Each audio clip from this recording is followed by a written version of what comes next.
أبو صالح. أكد مدافع يوفنتوس والمنتخب المغربي المهدي بن عطية تعافيه من الإصابة التي أبعدته ل3 أسابيع عن الملاعب، وقال إنه جاهز للعودة إلى الميدان. بن عطية تحدث لبين سبورتس في مقابلة خاصة عن تجربته مع بايرن ميونخ وروما وعن أهدافه مع منتخب بلاده. التفاصيل في تقرير مراسلنا عبد المجيد السيباوي.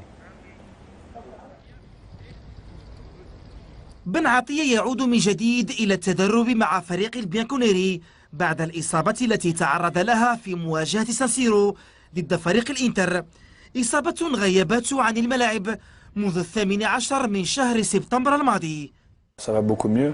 أنا الآن في حال أفضل والحمد لله، بدأت الأمور تتحسن وقد بدأت التدريبات في هذا الأسبوع مع الفريق. المهدي ومنذ حمله قميص البيانكونيري لا يخشى الدخول في منافسة بين الثلاثي الدفاعي البي بي سي حول رسميته في تشكيلة أليغري، فهو يثق في قدراته ويثق حتى في اختيارات مدربه الجديد.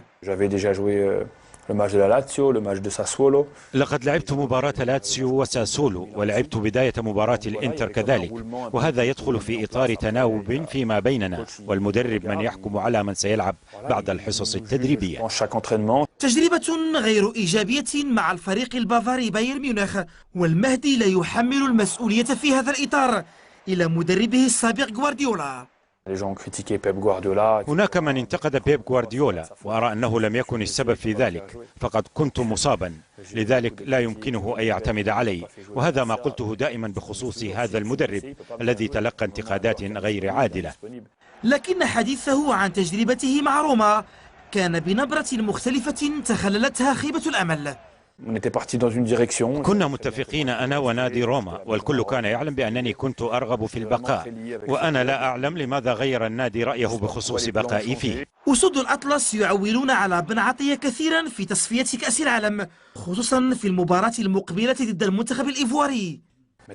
نعلم أن منتخب كوت ديفوار فاز على مالي، لهذا فالمباراة المقبلة ضدهم بالمغرب يجب علينا أن نفوز فيها. سنعمل كل ما في جهدنا لتحقيق الفوز في هذه المباراة، وأعتقد أن لدينا القدرة لتحقيق ذلك. لكن هناك جدل صنعته بعض المواقع الاجتماعية حول الحياة الشخصية لبعض من لاعبي المنتخب، ربما قد تعكر عليهم أجواء الاستعداد. هناك صورة التقطت لي في أيام عطلتي وفوق المائدة التي كنت أجلس فيها، كانت هناك أرجيلة ليطالب البعض مني بتقديم الاعتذار، لكن لماذا يجب أن أعتذر وعن أي شيء؟ فأنا لم أدخن ولا أتعاطى الأرجيلة وأنا مع المنتخب. عبد المجيد السيباوي، بي إن سبورتس، تورينو.